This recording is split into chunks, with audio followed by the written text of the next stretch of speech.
morning, ladies and gentlemen. I'm really honored. Thank you very much for that beautiful introduction. It's always very interesting sitting back and listening to other people talk about you. It doesn't sound right. So trust. What is trust?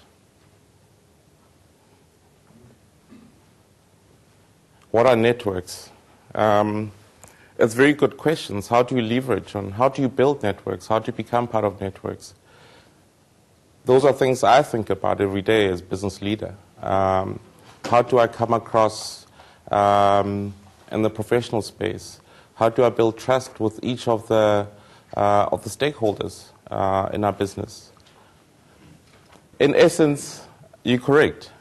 Trust has to do with things around integrity. It has to do around capacity and what you imagine you might gain out of that type of skill set, if you like. Trust has to do with a whole lot of things. Reliance on people. When you trust somebody, you rely on what they're sharing with you. There's a little more certainty in the relationship. True? There are very many positive attributes, and I've just, I went and I did my research. Wikipedia says relationship of reliance. Arc Dictionary, which is a free online dictionary, talks about assured anticipation, dependence upon something future or contingent, as if present or actual. Hope, belief, assured resting of the mind on the integrity, veracity, justice, friendship, or other sound principle of another person. Confidence, reliance comes back again. But who can we trust and who do we trust? How do we decide that this one I trust and this one I don't? Very interesting. But generally, we tend to develop easier trust-based type relationships with people with whom we have something in common with. Okay? Those we know well, maybe family and friends. Those we share something in common with. People we grew up together. We went to the same university. We studied the same course. We're the same age. We're the same color. We're the same religion. But in holding trust positions, you can also, do you agree that you can also exclude people that are different from you? So trust can be positive and trust can be negative. They say that trust matters. If you look at this, where you have a trust relationship, what personal actions do people take? A trusted company, you chose to buy their products 91% of the time. Okay? You recommended them to a friend. You paid a premium for their products. You shared positive company opinions or experiences online, and you bought their shares. It's powerful, huh? I think it's a very powerful little slide, this. But it's still obviously getting to the basis of, of that trust. But what trust does make you do, this is very important. And where you don't trust, I guess the opposite situation applies. Great people, great investment processes, there are opportunities on your side, from a technical point of view, as well as from the socio-political type of angle. But what kind of space are you going into? Really overcrowded. Okay? There are lots of players there, lots of firms, huh? And you need to stand out. How do you stand out? Limited product track record. You go out and talk to anybody, they will say, test of time, for instance. Show me your 5-year number. I'm like, no, I don't have a 5-year number. I started last week. Okay? Increasingly, how our audience consumes investment product is through consultants. It's an intermediated kind of industry. So you've got to make the consultant happy before you even get to the client. But consultants, that consultant endorsement doesn't just come. You don't just get it. You've got to earn it. Okay? I'm sweating now inside as I think about what we've had to do to gain the consultant endorsement. Market resistance, it's a new product, a new company. I hear what you're saying from, you correctly qualified, all of that story. But you are a new product, so there will be resistance.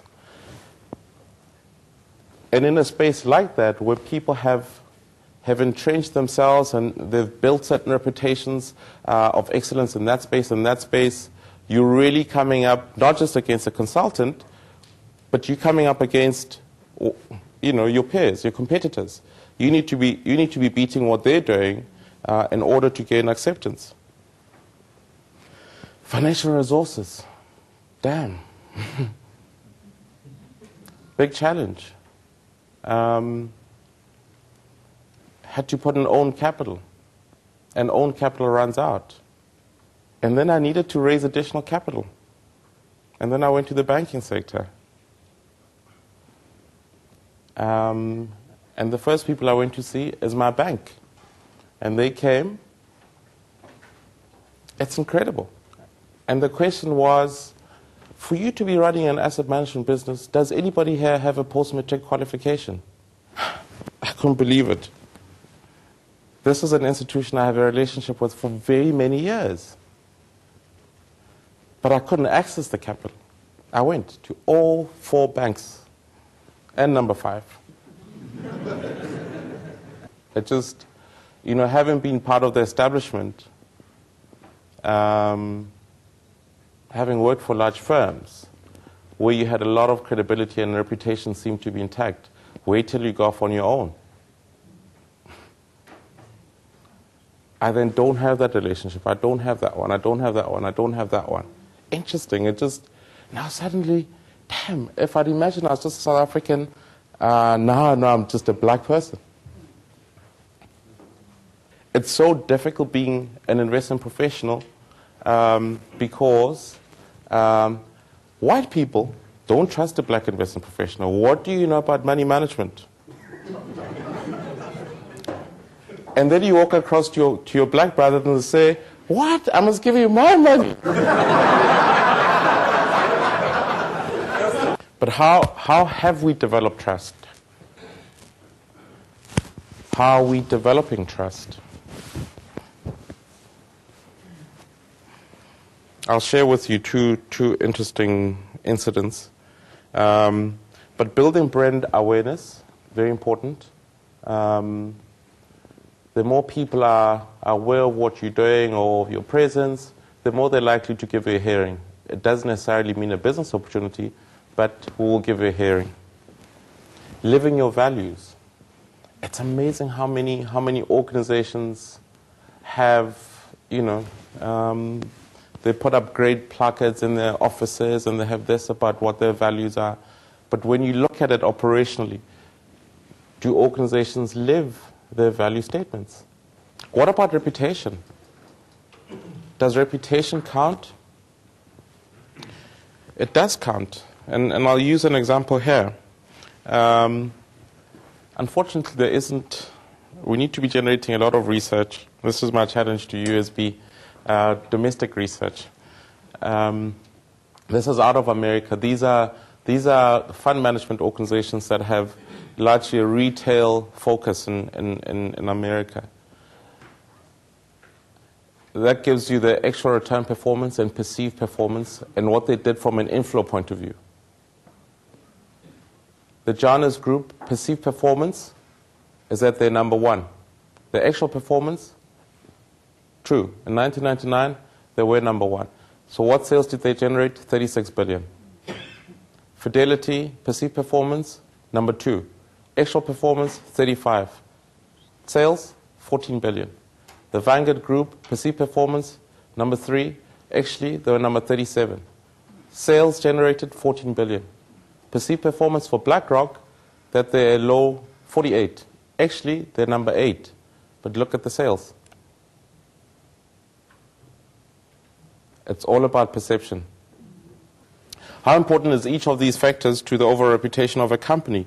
94%. High quality product. Treating your company employees well, 93%. Communication, very critical. Trust in 2009, in nearly every spokesperson is down. Only academics and industry experts are credible.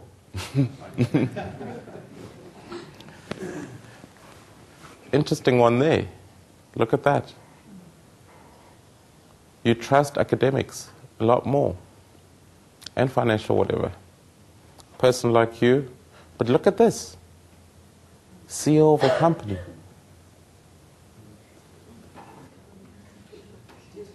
Makes you think, eh? I think that we've got to be questioning our views a lot more as individuals. Why do we hold the truths that we do? They're very convenient in a lot of instances.